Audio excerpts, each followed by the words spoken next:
আসসালামাইকুম ভিউয়ার, আপনাদেরকে স্বাগতম কৃষি রূপকথা ইউটিউব চ্যানেলে। আমি যে আলুটি হারভেস্টিং করছি এই আলুটির বয়স হচ্ছে 92 দিন বয়স, অর্থাৎ এই আলুটি প্রতি কাঠায় 5 মণ 4 কেজি হারে ফলন হচ্ছে। এবং এই আলুটি আমি ভুঁই থেকে বিক্রি করে দিচ্ছি 21 টাকা কেজি, প্রতি কেজি 21 টাকা কেজি বিক্রি করে দিচ্ছি ভুঁই থেকে ব্যাপারীতে।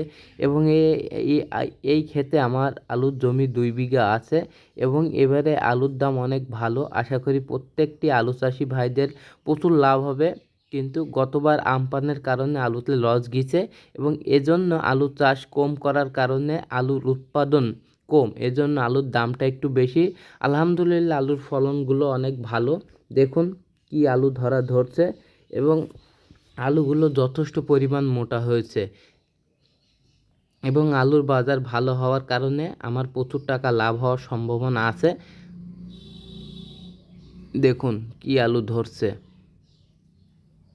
তবে এবছরে আলু চাষি প্রত্যেকটি আলু চাষি ভাইদের প্রচুর লাভ হয়েছে। দেখেন এক একটা নালায় কতগুলো করে আলু পড়ে রয়েছে।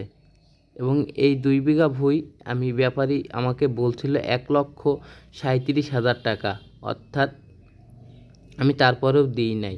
কিন্তু 5 মণের উপরে আলু হচ্ছে 2 বিঘা জমি